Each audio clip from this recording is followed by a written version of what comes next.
अस्सलाम वालेकुम dear students. आज का जो हमारा टॉपिक है वो सेकंड लेक्चर हमारा है और एटमॉस्फेयर चैप्टर का नाम है।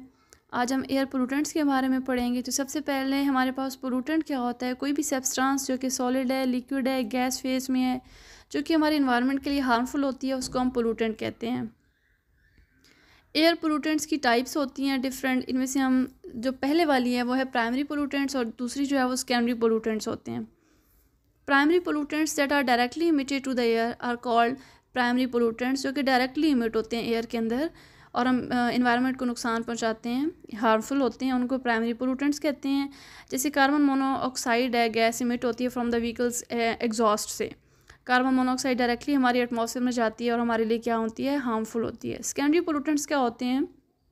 Pollutants which are formed by the reaction of primary pollutants. Primary pollutants के रिएक्शन के रिजल्ट में जो बनते हैं वो सेकेंडरी पोल्यूटेंट्स होते हैं। जैसे सल्फ्यूरिक एसिड है, नाइट्रिक एसिड है एयर के अंदर।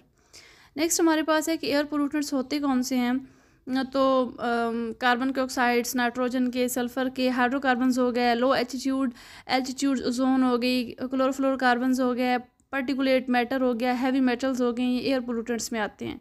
जो एयर पोल्यूशन के जो सोर्सेज होते हैं वो नेचुरल सोर्सेज भी होते हैं और ह्यूमन मेड सोर्सेज भी होते हैं। Next sources of air pollution जो नेचुरल सोर्सेज होते हैं उनमें आता है डस्ट, पोलन, स्पोर्स वगैरह हो गए, वोल्केनिक एरप्शंस हो गई, थंडरस्टॉर्म्स हो गए, ओशन एल्जी वगैरह हो गया। तो ये सारे जो है वो एयर पोल्यूशन जो है ना, मतलब सोर्सेज हैं, इसके नेचुरल सोर्सेज होते हैं।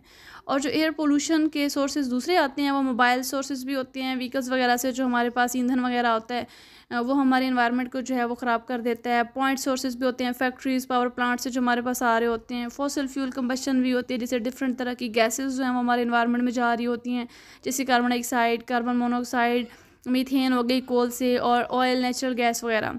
अदर सोर्सेज भी होते हैं बहुत सारे, जैसे बर्निंग वुड हो गई, और ब्रिक किलन्स वगैरह में जो है वो कोल वगैरह की जो प्रोडक्शन होती है वो भी हमारे जो इन्वायरमेंट है उसको जो है वो नुकसान पहुंचाती है। तो इसके साथ ये बेटा शॉर्ट क्वेश्चंस हैं, इनको आपने जो है अच्छे तरीके से पढ़ लेना। एक दफ़ा पढ़ने से ये होता है कि आपको जस्ट पता चल जाएगा कि प्राइमरी कौन से हैं, सेकेंडरी कौन से हैं, नेचुरल रिसोर्सेज कौन से होते हैं, और ये सारी चीज़ें जो आप एक दफ़ा रीड करने से आपको समझ आ जाएंगे। आपने दोबारा भी इसको रीड कर लेना है अपनी बुक से, और वहाँ पे जो है ज़रा ज़्यादा जो है वो एक्सप्लेनेशन के साथ लिखी हुई होती हैं चीज़ें, तो आपको बेहतर तरीके से समझ आ सकती हैं। और ये चैप्टर हम इंशाल्लाह फ़िनिश करेंगे अगले 2-4 लेक्चर्स में, क्योंकि इसमें बेटा सारे शॉर्ट क्वेश्चंस ही आने हैं और उसमें से MCQs होते हैं आपके पास डिफरेंट परसेंटेजेस के, फिगर्स वगैरह के, तो आपने उसको अच्छे तरीके से पढ़ लेना है। अगर कोई मसला होगा इसमें तो बेटा आपने क्या करना है कि आपने क्वेश्चंस वगैरह अपने पास लिख के रखने हैं, ग्रुप्स में भेजने हैं, हम आपको उन क्वेश्चंस के आंसर जो है इंशाल्लाह कर देंगे। थैंक यू सो मच बेटा, अल्लाह हाफिज़।